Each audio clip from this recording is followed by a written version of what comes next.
Discovery dream ಚಾನಲ್ಗೆ ಸುಸ್ವಾಗತ. ಇವತ್ತು ದೋಸೆ ಮಾಡ್ಕೊಳ್ಳೋಣ ಅಂದ್ಕೊಂಡಿದ್ದೀನಿ ಮಟನ್ ಸಾಂಬಾರಲ್ಲಿ. ರಾತ್ರಿ ಆಡಿಸಿಟ್ಟಿದೆ, ಇವಾಗ ಚೆನ್ನಾಗಿ ಉಬ್ಬಿ ಬಂದಿದೆ. ಕಡಲೆಬೇಳೆ, ಉದ್ದಿನಬೇಳೆ, ಅಕ್ಕಿ ಮೂರನ್ನು ಹಾಕಿ ಚೆನ್ನಾಗಿ ರುಬ್ಬಿದೆ ನೋಡಿ, ಚೆನ್ನಾಗಿ ಆಟ ಬಂದಿದೆ. ಇವಾಗ ದೋಸೆ ಮಾಡೋಣ ಅಂದ್ಕೊಂಡಿದ್ದೀನಿ. ಸಂಡೇ ಸ್ಪೆಷಲ್ ನನಗೆ ಇವತ್ತು. ತುಂಬ ಚೆನ್ನಾಗಿದೆ,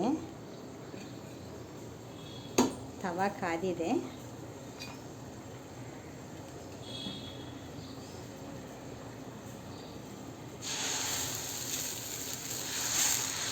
ಚೆನ್ನಾಗಿ ರೌಂಡ್ ಶೇಪಲ್ಲಿ ಇದಕ್ಕೊಂದು ಆಕಾರ ಕೊಡೋಣ.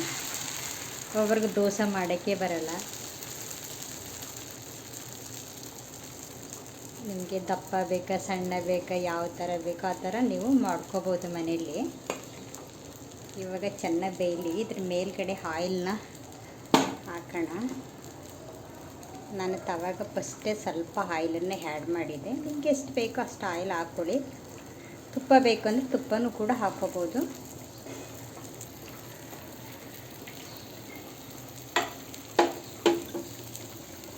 ಚೆನ್ನಾಗಿ ಫ್ರೈ ಆಗಬೇಕು. ನಾನು ತುಪ್ಪನೂ ಕೂಡ ಇಟ್ಕೊಂಡಿದ್ದೀನಿ. ಒಂದು ಸೈಡ್ ಮಟನ್ ಸಾಂಬಾರು ಬಿಸಿಯಾಗ್ತಾ ಇದೆ, ಚೆನ್ನಾಗಿ ಬಿಸಿಯಾಗಿದೆ ಮಟನ್ ಸಾಂಬಾರು. ಬಂದು ನೋಡಿ, ಈಗ ಒಂದು ಸೈಡಿಂದ ಏಳ್ತಾ ಇದೆ ನೋಡಿ, ಕಾಣಿಸ್ತಾ ಇದೆ ನಿಮಗೆ ನೋಡಿ, ಈ ಥರ ಏಳಬೇಕು ನೋಡಿ. ಎಲ್ಲ ಫುಲ್ ಎದ್ದಿದೆ. ಇದರ ಮೇಲೆ ಸ್ವಲ್ಪ ತುಪ್ಪವನ್ನು ಆ್ಯಡ್ ಮಾಡೋಣ. ಇದನ್ನು ನಾವು ತುಪ್ಪ ದೋಸೆ ಅಂತ ಹೇಳ್ಬೋದು. ಇದನ್ನು ಒಂದೇ ಮೈ ಬೇಯಿಸೋದು, ಎರಡು ಮೈ ಬೇಯಿಸಲ್ಲ ನಾನು. ಈಗ ತೆಗೆದು ಒಂದು ಪ್ಲೇಟ್ಗೆ ಸರ್ವ್ ಮಾಡೋಣ. ನೆಕ್ಸ್ಟ್ ಮತ್ತೆ ದೋಸೆ ಆಟವನ್ನು ಹಾಕೋಣ.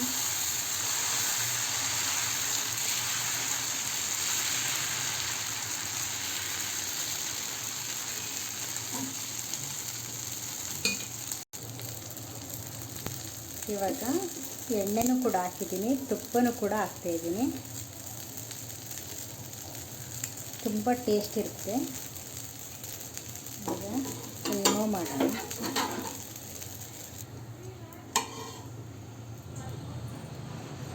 ಎಷ್ಟು ಬೇಕೋ ಅಷ್ಟನ್ನು ನೀವು ಮಾಡ್ಕೋಬೋದು.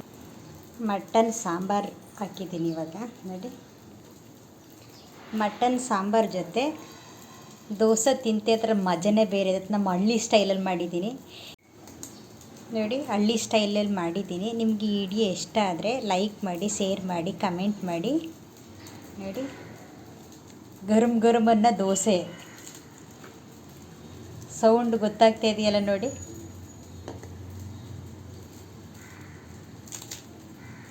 ತುಂಬ ಚೆನ್ನಾಗಿ ಸೌಂಡ್ ಬರ್ತಾಯಿದೆ ನೋಡಿ, ಗರಿ ಗರಿಯಾಗಿದೆ. ಅಕ್ಕಿ ರೊಟ್ಟಿ ಥರನೇ ಇದೆ ನೋಡಿ.